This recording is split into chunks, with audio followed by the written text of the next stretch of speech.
الحمد لله وحده، والصلاة والسلام على من لا نبي بعده، وعلى آله وصحبه. أما بعد، قال كبيرهم هداه الله وألهمه رشده في الطعن في العلامة فركوس حفظه الله، وسدد على درب الحق خطاه، وجعله مباركا أينما كان، آمين.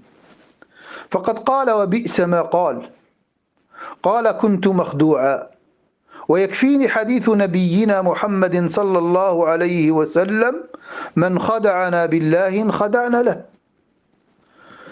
يا سبحان الله، أكثر من 30 سنة لم يتبين لكم خداعه.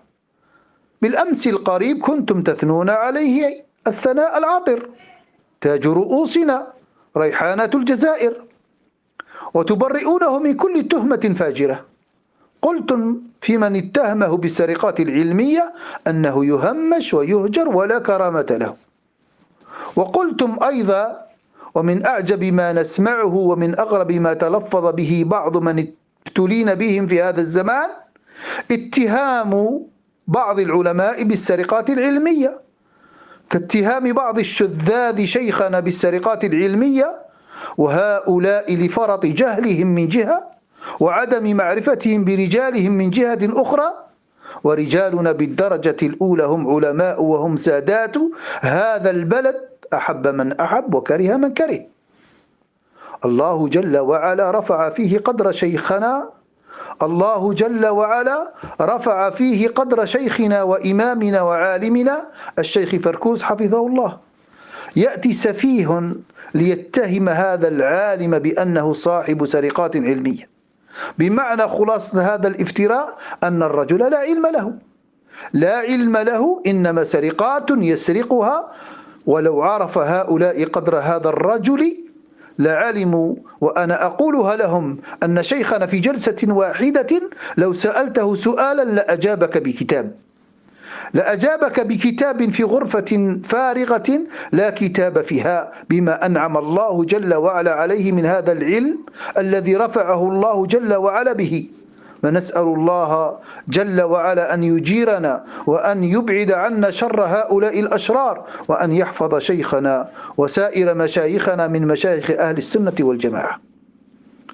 وقلتم أيضا في الإنكار العلني: ما جاء بشيء لم يسبق إليه، يعني سبقه بهذا من قال بمثل هذا من أهل العلم، والقضية راجح ومرجوح. إذن فأنتم تعلمون أن هذا مجرد تهم، فأين خداع الشيخ لكم؟ فوالله لا أدري ما الذي أصابكم، فانقلبتم على أعقابكم.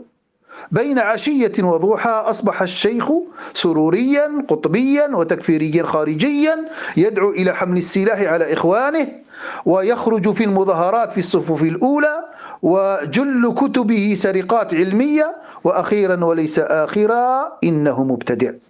سبحانك، ما هذا إلا بهتان عظيم. واعلم أنني لم أتقول عليك كذبا وبهتانا، والله لا أن أخر من السماء إلى الأرض أهون علي أن أقول عليك ما لم تقل. فكل ما قلته فهو من أشرطتك الصوتية المتناقضة. وأقول لك ناصحا لوجه الله: اتق الله يا رجل، شيبك نعيك، فقد شاب الشعر ووهن العظم، والليل مهما طال فلا بد من طلوع الفجر، والعمر مهما طال فلا بد من دخول القبر. وتذكر وقوفك بين يدي الله رب العالمين، يوم يقاد للشاة الجلحاء من الشاة القرناء، يوم لا ينفع مال ولا بنون إلا من أتى الله بقلب سليم. فأشفق على نفسك، فإني والله مشفق عليك.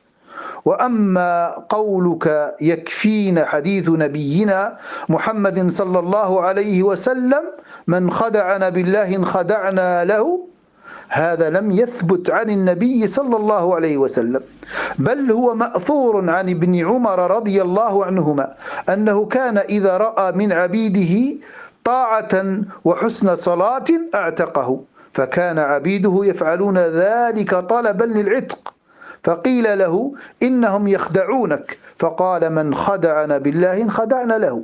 رواه أبو نعيم في الحلية بسند حسن. ولهذا يجب عليك التراجع وبيان ذلك للناس، وهذا من باب الأمانة العلمية. ولهذا يجب عليك التراجع وبيان ذلك للناس، وهذا من باب الأمانة العلمية. جاء في الحديث عن النبي صلى الله عليه وسلم قال: من قال علي ما لم أقل فليتبوأ مقعده من النار. نسأل الله السلامة والعافية. وختاما أقول كلمة في أذن هؤلاء الطاعنين في الشيخ حفظه الله تعالى بأنه سروري وأنه خارجي وأنه تكفيري إلى آخره. أخفي هذا عن رجال الأمن وعلمتموه أنتم؟